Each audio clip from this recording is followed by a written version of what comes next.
এখানে একটি প্রশ্ন করেছে জুবায়ের, উনি লিখেছেন যে মোহতারাম, আমি একটা মেয়েকে পছন্দ করি, সেও আমাকে পছন্দ করে।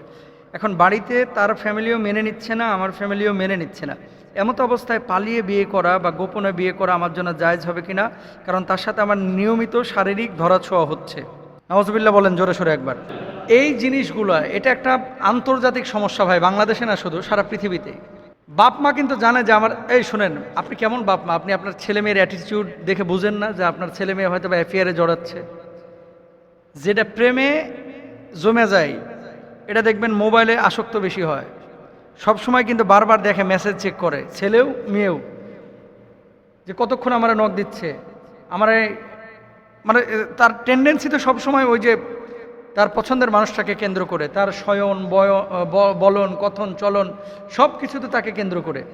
বাপ মা রাত্রিবেলায় দেখে যে ছেলে বা মেয়ে রাত্রি তার বেডরুমে কারোর সাথে কথা বলছে কিনা, এই জিনিসগুলো বা তার শারীরিক পরিবর্তন এটা দেখে তো বোঝা উচিত যে আমার ছেলে বা মেয়ে কারোর সাথে সম্পর্কে জড়িয়েছে।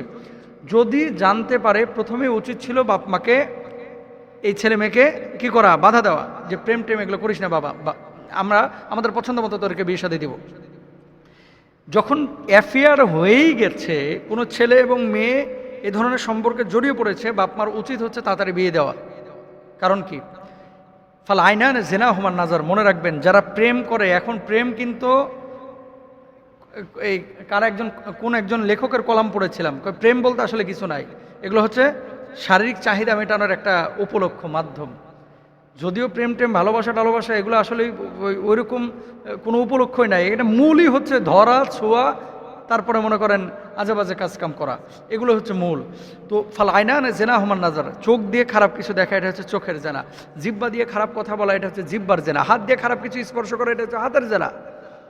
এখন বাপ মার উচিত যখনই বুঝেছে তখন বাধা দেওয়া, বাধা দেয় নাই, প্রেমটা জমে গেছে, এখন ছেলেমেয়েরা জেনাহের মধ্যে নিয়মিত লিপ্ত হচ্ছে, এমন অবস্থায় বাপ মার উচিত বিয়ে দিয়ে দেওয়া।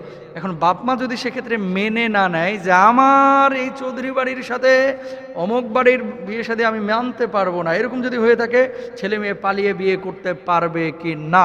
দুইটা মাসালা। এক নাম্বার, ছেলেও অ্যাডাল্ট মেয়েও অ্যাডাল্ট। ছেলে বউ পালার মতো তার ফাইন্যান্সিয়াল ক্যাপাসিটি আছে, ফিজিক্যাল ক্যাপাসিটি আছে, এবং সেই মেয়েটার ভরণ পোষণ, তার সামাজিক নিরাপত্তা, পারিবারিক নিরাপত্তা সব কিছু ছেলেটা দিতে পারবে, এবং সে যথেষ্ট মানে পয়সাওয়ালাও, বউ পালার মতো তার যোগ্যতা আছে।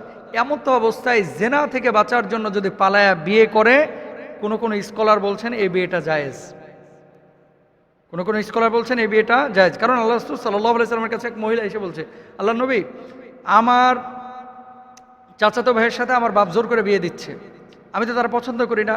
আল্লাহ নবী বললেন যে তুমি চাইলে বিয়েটা রাখতেও পারো, চাইলে বিয়েটা ভেঙেও দিতে পারো। নবীজি আবার আরেকটা হাদিসের মধ্যে কি বলছে খেয়াল করেন, আইয়ু মামরাআতিন নাকাহাত বিগাইরি ইজনি ওয়ালিহা ফানিকাহুহা বাতিলুন বাতিলুন বাতিলুন।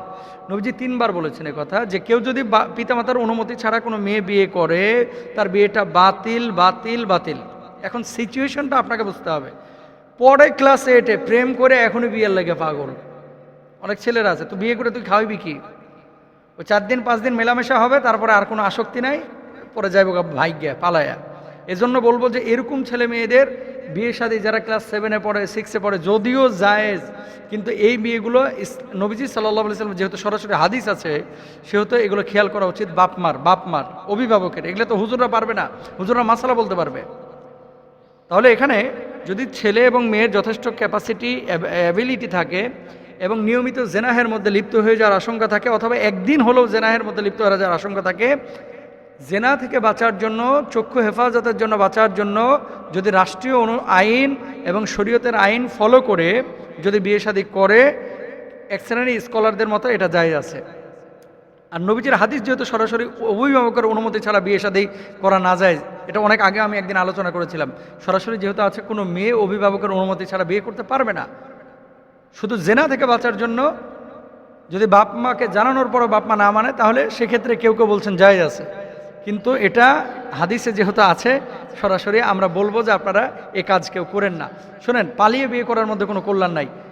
এই যে ঢাকা সিটির ভিতরে 52,000 54,000 প্রতি বছর তালাকের আবেদন পড়তেছে, ম্যাক্সিমামই হচ্ছে প্রেমের বিয়ে কিন্তু ভাই বেশি দিন টিকে না, অধিকাংশ ক্ষেত্রে অভিজ্ঞতা তিক্ত, অধিকাংশ ক্ষেত্রে অভিজ্ঞতা তিক্ত। আপনি একটু দেখে শুনে বিয়ে করেন, কারণ যখন প্রেম করেন তখন আপনার আবেগ কাজ করে, আপনার ওই খালি চোখ দিয়ে সৌন্দর্যটা আপনি দেখেন, কিন্তু বিবেক দিয়ে আকল দিয়ে আপনি ভাবেন না। এই জন্য এই জিনিসগুলো কিন্তু আমাদের খেয়াল করা উচিত। আচ্ছা, তারপরে হচ্ছে ঢাকা বিশ্ববিদ্যালয় থেকে আমার কাছে ফোন এসেছিল গত বছর আগের বছর সম্ভবত, হ্যাঁ গত বছর আগের বছরই হবে।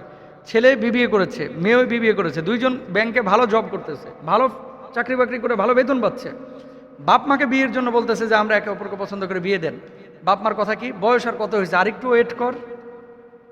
এরকম কিছু লোক আছে অভিভাবক, মানে বিয়ের দায়িত্বটা ঘাড়ে নিতে চায় না। আর কিছু অভিভাবক আছে, এরা অতি চালাক, শিয়ালের মতো আর কি।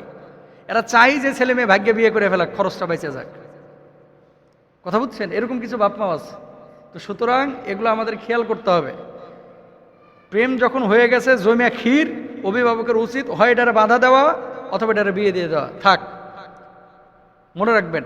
অনেক বাপ মা ভয় পান যা খাওয়াবে কি, ঠিক আছে। তা আপনার ছেলে এখন প্রেম করে প্রতিদিন পার্কে গিয়ে আড্ডাবাজি করতেছে, গুনাহ তো আপনারও হচ্ছে।